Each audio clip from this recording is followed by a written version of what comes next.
enuanum na adofo onum a mo twahia sabri aye onyame na dom se sabri yemfa program bia ye frɛ no World Without End na topica na ye ba besuasua ho a ye de bebema etiefo ene wiasa fa na nyina eye ribia ana abrofo kasem ofrɛ no witchcraft ye abayisam ne niema ekutie nipa na onyankopɔn adom ye wo bia ye frɛ no Rabboni Spiritual Research and Divine Medical Laboratory eye Sunsum Hospital onyankopɔn eye nwade esayare a eni anu aduro anase ebro adwen ne ntiase so Rabboni Spiritual Research and Divine Medical Laboratory. Dipa do na catch me say one ba near ma woni kuno ya na won tia so enu tia me so ba so bebe samia etie e wa a spiritual hospital and kasa ya hwe according to Rabboni Spiritual Research and say ya bebre ho a eye sunsumu e no be call doctor to doctor hospital o be kasa na scanner ide asa nipa ni so kwahwe a na nipa wawu ye de wadi tumo na kupon tumi akasa ene bo mpai manie ya ubeyare ehwehwe ni nyina ne ehu eyobi na de ma into otu a ye de command ya oye de odi ma say what you say what is for Kaiser give it to Kaiser yo omanfo Rabboni Spiritual Hospital e ma abamu nyame tumi no e da so ye dwuma Rabboni Spiritual Hospital 0208 599576 and 0278 977215 at Rabboni Spiritual Research and Divine Medical Laboratory. We stand for spiritual protection, healing, blessing, and total destiny restoration. Yo, enuanum adofo yemamakwaba. This is from His Minister of Christ and the dispenser of the mystery of the Kingdom of God, Prophet Dr. Abednego of the Kingdom of God Ministry, the seer of the God of Israel Inspirational Research Society, Ghana, Inc. Yo, Sabri, according to Rabboni Spiritual Research and Divine Medical Laboratory, yare sabia onyankopon kasa de ne tumi na hode amayen ye de sayare ahuru bebre a doctor ntumi ho yare bebre ho a obekọ doctor obechi echi nanso onya no aduro na afi akoye ohaw na uba Rabboni Spiritual Research and Divine Medical Laboratory ye de onyankopon tumi a eburu adwe ne ntiase so sana Yesu asem akire en say Matthew 11:20-29 Come unto me, all ye that labor and are heavy laden, and I will give you rest. And you may find what? Rest for your souls. According to Rabboni Spiritual Research and Divine Medical Laboratory, research who yari bebra what they buy no. Ewrade ma ye hu say abobeka wa na firu ntumam. O say musu emfifem, o how emfim futuam. Na ye wo nipa tu mu, musu ya de bia eye o how kesia it is say no. Dominate ana afa wiase nyina na ye behwe yarewa horo ohawa horo dambo enyema bebre eba sese ye sa musu no ubekomo ahwehwe mu ana na ye tumi bia efi obonsam na obonsam na odebai na sa tumi no wo frɛ no witchcraft abayisam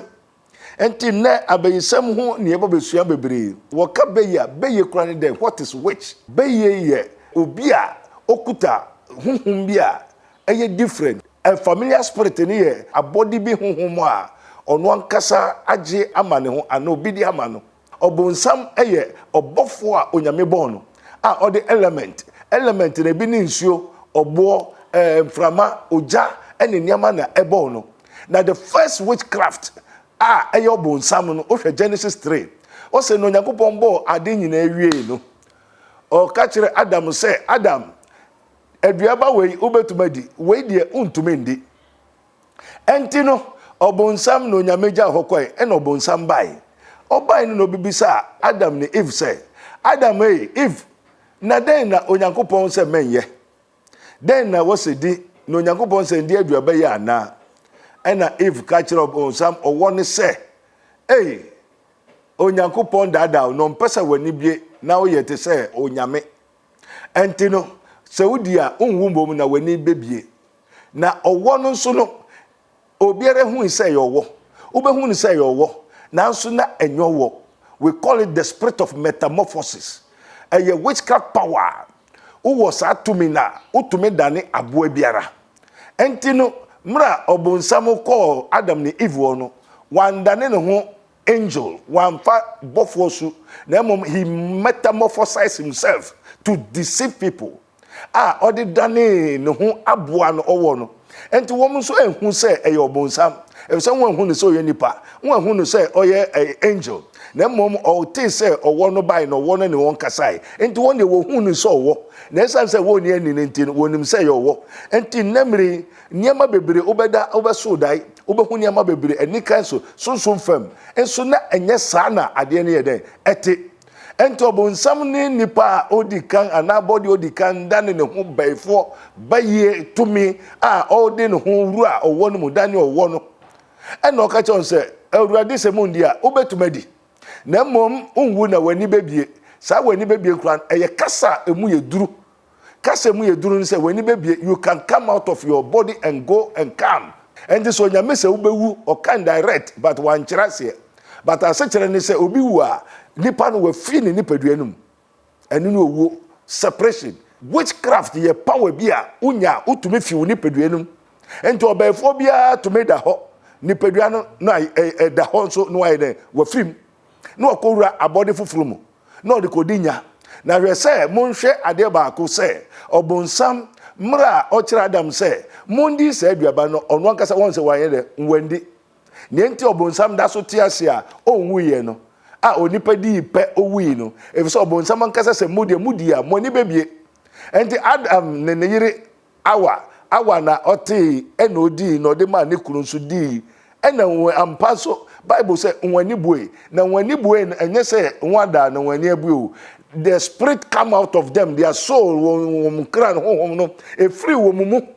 ekoi sambai enti wo so obi ewu a obi a wawu ye obi a otume free ni nipadua ni mu eko esemba enti wa tro John 3:8 or say he who sin is of the devil. For the devil sinned from the beginning. For this purpose, the Son of God was manifested that he might destroy the works of the devil. Enti obonsam enyono no ba beti aduana hyew. Enyono no oba koye bone na hyew na emom o kire okwan a obefa so akodi ewu. O kire okwan a obefa so ewu. Enti namri yare bebre wo ho a obehu obi ne ti ne nan sunsun mu no abaye tume etumede sa baye bone yare dom no wokoto yare ohaw musu obre amane ne wode amaw onipa wotumi yiwuti wotumi yiwunan wotumi yiwukon human being is like a parts na nsana obetumi ayi obiti ayi obi nan no just unso we develop into the witchcraft power. That is a wizard or a witch that has a familiar spirit. Now familiar spirit no obu ano jata honhom enetini mu beye a eye aboa biara enu aduane jata onu aduane okisi onwo fufuo enti no obawi a ochi ne yonko no owe enti se obi ewo beye anaye witchcraft na beye tumi na onu onya dane aboa na oru aboa mu a sa no oye wo nso aboa enti oye wa onim se ne yonko aboa no wai den ochi ne we enti nia edi ohaw amane aba owiase a na wiase afa na nyina ebre na yehu amane na yare a yenya no aduro yare pressure diabetes o cancer o ni nyina awurade wo anu aduro otomisa na den na anu aduro nso no wonkrofo asa yare na wo ho ntowom what you say I say every phenomenon. The mystery of phenomenology means something before anything will happen. There is a cause and there is a source. And sana asemibesi anawaka wotwi kasemu se. And sana menkenso besi ni tiase no. Ne ewone asase ai den aka kire no. Enti no brea obonsam wode ye adwuma ne ni ahombo ne ye adwuma no. O Yesu Kristo ankasa beka ho asem se mra papa bi oye de asase oya asase na odua ni amapa wo so ni amapa na odua no ne nkwa no bebisa no se eja akwafo papa na odua pa ni amapa na odua yi na efe eye den na ni amaboni nso efre ho no se munya abotre mra nipa kodai no na otamfo no enso bedua ne de na ne dua no so odua ni amaboni na pafo no se ene ete sadia eja yenkotwetwa ni nyina na no se munya abotre mutwa sese a wonhwa na ni nyina akotwa afra na mumma ni nyina nyi na twabere ne duwa won makotwa enti no twabere ne duwa on makotwa no won be kyerɛ mpapafo no na watwa nea enye papa akyekere akohye adofo no sabere kɔgye nkrato enti montwa yɛn Yakoba yɛn mo beto aso amen. Rabboni Spiritual Research and Divine Medical Laboratory. Nipa dodo na eka kyerɛ me sɛ wɔne ba ha nneɛma a wɔne hu no yɛ na ɛho wɔnte aseɛ so ɛnu tira me nso mba ɛso mbɛhwɛ sɛnea ɛteɛ ɛwɔ ha aha a spiritual hospital ankasa yɛahwɛ according to Rabboni Spiritual Research ɛhu sɛ yɛre bebree hɔ a ɛyɛ sunsum ɛno no bɛkɔ doctor to doctor hospital wobɛbɔ kasaa na sika na yɛ dɛ asa nipa no so wɔhwɛ a na nipa no wawu yɛyɛ de Awurade tum Onyankopɔn tumi ankasa ɛna bɔ mpae ma nyɛ a wobɛyare ɛhwehwɛ ne nyinaa ne ɛhu ɛyɛ obi na ɛde ma wo nti otu a yɛde ne kɔma nea ɔyɛ dɛ ɔde ma wo sɛdeɛ wɔto sɛ what is for Kaiser give it to Kaiser. yo ɔmanfoɔ Rabboni Spiritual Hospital ɛma waba mu nyame tumi no ɛda so ɛyɛ adwuma. Rabboni Spiritual Hospital 0208 599576 and 0278 977215. At Rabboni Spiritual Research and Divine Medical Laboratory, we stand for spiritual protection, healing, blessing, and total destiny restoration. Yo, yema enuanom no adofo akwaba. Yo, sabri emse na yeka senia titiri abefo witchcraft. Senia wo ye ho adwuma ene bra wo de ye ho adwuma no eye esum wo ne esum atumfo. Senia wa tworo se enye ye ne honam ne moja na enya na ye ne esum atumfo akabrechefo. For we are not wrestling against flesh and blood, but by principalities and powers, rulers of darkness, wicked spirits in the realms of the heavenly places. According to Rabboni Spiritual Research and Divine Medical Laboratory, Sunsum Hospital, Onyamede Mayeno, Sabri, and Krofu Bebre, Abba, Fakesia Bebano, and Fonsoni and Wankasa Kakrebi, Nansana Obeyan Fonsono Crano, if it's Abeyeno, Obo Sobiano Monsa, by 4. Ena wodi tumi bi ayede ewura no na asamelejo anase bosum ana maame wata anase agavio motia nketenkete no motia ne pensa na no a je so de wuni padua no na ede enum enti ansa na obi benya wo no odo wo koma tumi bi a won hu ye densen wo according to Rabboni Spiritual Research and Divine Medical Laboratory no bebre ye womo a abaifo womfiefo di womo akoma abosom ahohombone a wontim ye densen wom na bosom baye hohomfin ne ade no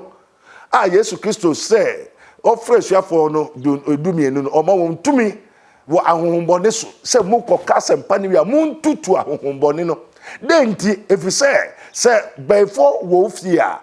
oye wa na ne ontumi wa odo sa koma bosom foforo tumi foforo na tumi foforo nso oni ade papa bia yare ohaw obre amanye petuwo kwadanda enungwase eka ohaw onya ware a wanya asem onya kuna wanya asem onya yere a wanya asem echese ade papa bia ni ho a wo pese emra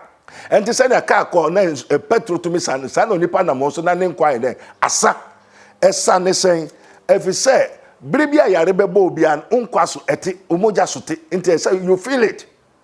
say o senema yare bebre wo ho a yetumi yinipa niti yetumi yinipa awode yetumi yinipa no yam kidney bribia ra ewo nipa ho biara obi okuta witchcraft power obi okuta beye tumi no ye ka witchcraft a eye obiara okuta any familiar spirit which is the spirit of animals as man think so he becomes. Senyo onipa dwen no sa no eden oye enti se sebiota frache okraman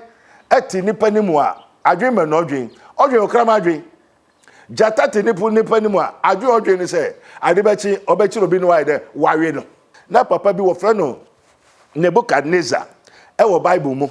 o ma ne ho so oye niama na Awurade da de kire no ombre ne ho ase o so ombre ne ho ase ono ano de ne koko aye ne biribiara ene Awurade soma abofo ne se ene momo hu se Onyankopon ene ehwe soro ne asase biribi ahye ne nsa enti mumma ohun se onyame wo ho mumma ohun se onyame wo ho no Nebukadnezar ondaaye ene abofo ne yi ne kuma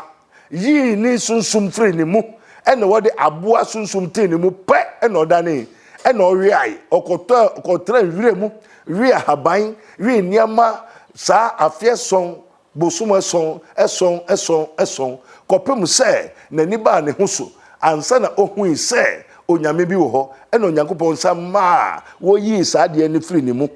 eye honhombone ya eye aboa honhom no wo yi ena wodi onipa de ye de ewura no ansana na ni ba ne ho so ade papa bi ani ho a efi obonsam ena obonsam so ni ade papa bi a omawo enti by for to me yi nipa adwene wo be graduate te say na say wo de papa bi bai wa call university wa call aka 2 weeks a ode be wie ena ne classmate also girlfriend wa point no girlfriend wo messing ko didi ena again so manya mate pie be nti mate pie no say na mate pie no ono hu no say mate pie but eye apotro efi enfa poase if say baba no ko poase enti no university graduate no abrante no ono ane fie ne papa yere ena ebe hu na damfo no school no classmate no ena oton boy no ye den e ma no abrante eye me ba me kuraba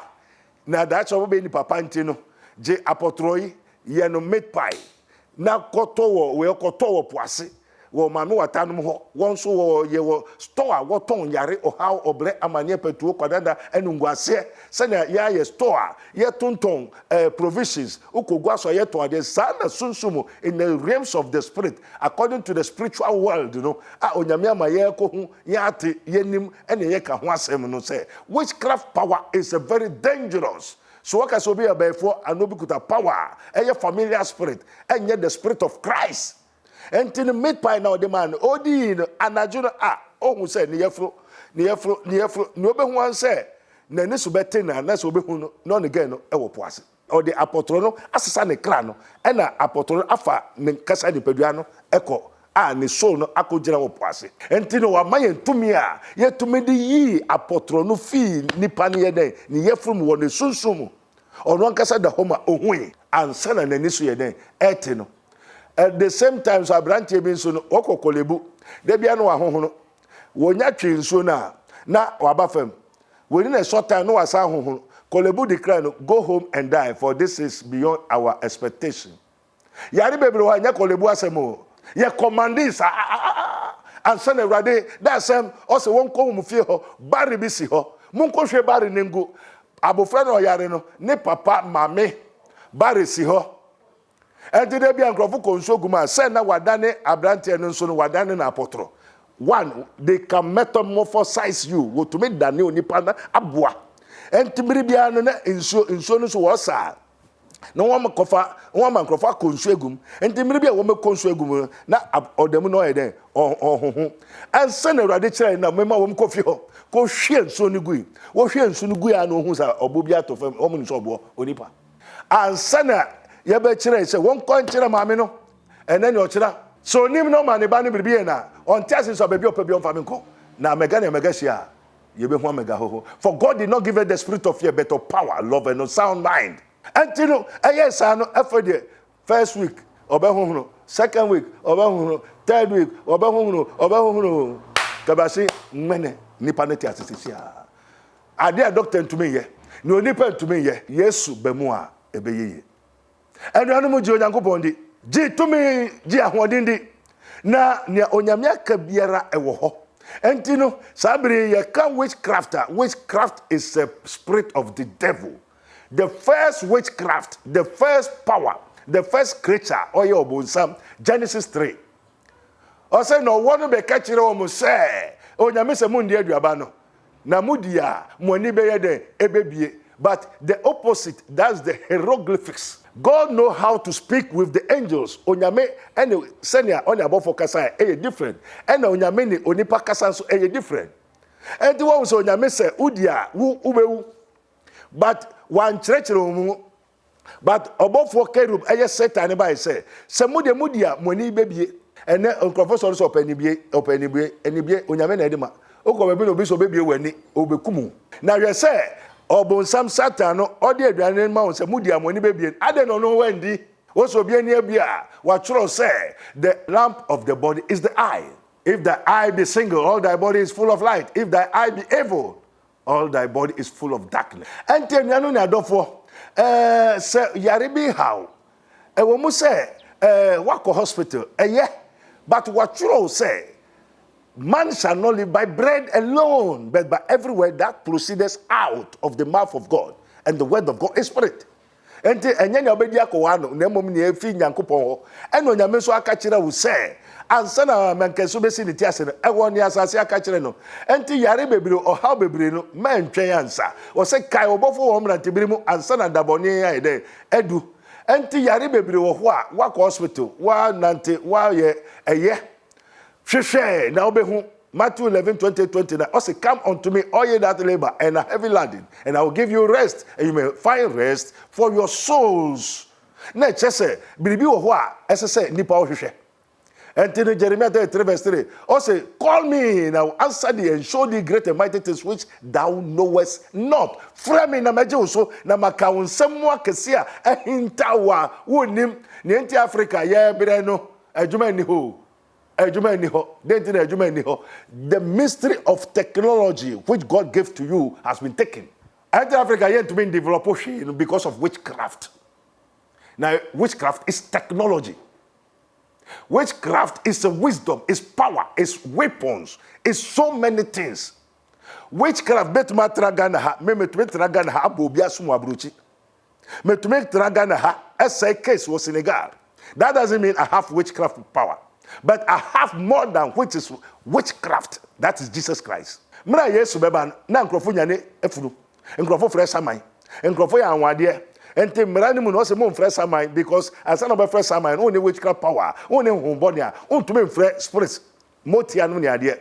Me mesua motia no adwuma ansana me be nyame nipa me menye sofo. Motia na echere me se me onyame ka me ho. Ente me man kopese me kopenya me adwuma bi aye. I'm a businessman. Parli italiano bene, capito? Enti no ne ye ka kire ne ehu ne ate ene edi ho danse enti Yesu baaye no o de tumi a eburu tumi nyina aso ahode eburu ahode nyina aso he brought a new fashion enti mra Lazarus hui no obi ehu se wawu but also not your ways are my ways neither your thoughts are my thoughts Lazarus hui enti Lazarus no was wa born 4 days ena Jesus munya botre obi enje esu na mekofre Lazarus aba enti refo na of Fred Lazarus Samai ebewuram no nyane enti be pacho wo yare oha obramane enye se wo yare hwehwe ka obofo wo mrante birimu obeso otukwan obeso ware obeso yebribi a hwehwe first mpefo se okwaware a bisa Rabboni Spiritual Research and Divine Medical Laboratory. Dipa dodo na eka kire me se woni ba ha niema woni huno ya na ebo wonte ase so enu tira me so mba ese mbebe se me a etie e won a spiritual hospital ankasa ya hwe according to Rabboni Spiritual Research and say ya bebre ho a aye sunsumu eno no be call doctor to doctor hospital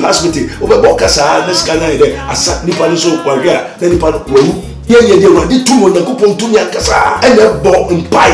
manye ya ubeyare efefeni na ne hu e obi na de ma into otu a ye de command ya oye de only ma say no to say what is for Kaiser give it to Kaiser yo omanfo Rabboni Spiritual Hospital e ma abamu nyame tumi no e da so e ye dwuma Rabboni Spiritual Hospital was 0208 599576 and 0278977215 at Rabboni Spiritual Research and Divine Medical Laboratory. We stand for spiritual protection, healing, blessing, and total destiny restoration. Yo, say nia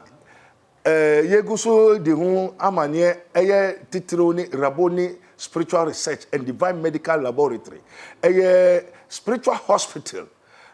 Yede onyankopon tumi ahoden ankasa ode amayen. Yede ye anwade akese a eye buru adwene ene entiase so. Enti Rabboni Spiritual Research and Divine Medical Laboratory. Eye tumi a awurade de baya ode sei obonsam ndwuma. Senia okachire suafo no, monko wiasafa na nyina monko kasempa no. Na monko kasempa ni wie a, mon sawom yare mon tutu.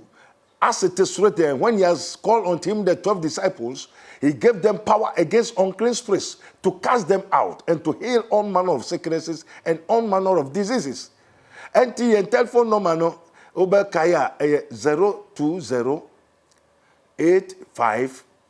99 576 020 85 99 576 and 0278 977 215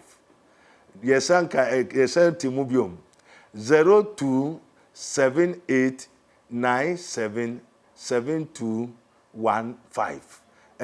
Rabboni Spiritual Research and Divine Medical Laboratory. Me pamucho nano obikoye wedding. Ebusuafo ne se onte ase se why wedding. Enti wagu wanimu ase. Na wedding so ya wagu wanimu ase ana. Oto na duro to obema no so duro. Sade na wabegu wanimu ase ayefro.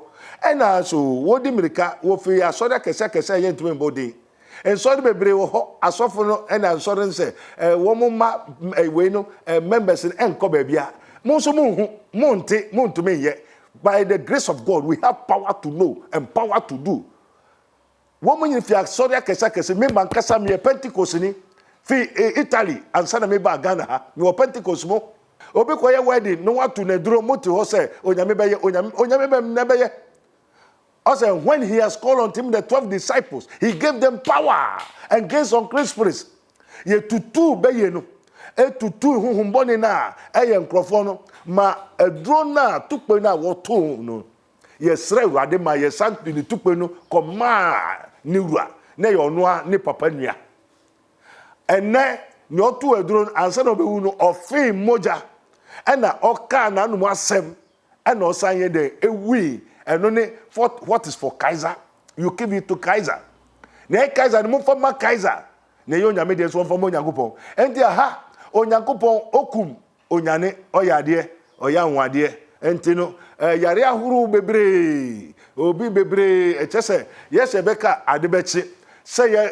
hospital yare o say den o de bra Rabboni Spiritual Research and Divine Medical Laboratory na Awurade ebehwe ewo Yesu Kristo de nimu ye obabi a obeda oba betwe Awurade anim o ma ye hwehwe mu na efo wa kire na obeya ohu beto ewo Yesu de nimu amen.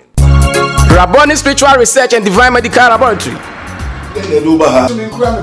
Dipa dodo na catch me say one ba ha near ma woni kuno ya na ebo wonte ase so enuti ame so ba ese mbebe se me a etie e won aha a spiritual hospital and kasa ya hwe according to Rabboni Spiritual Research and say ya bebre kwa aye sunsumu eno no be call doctor to doctor hospital obebo kasa na skana ide asa nipa ni so kwa hwe na nipa wewu ye de wadi tumo na kupon tumi akasa ene bo mpai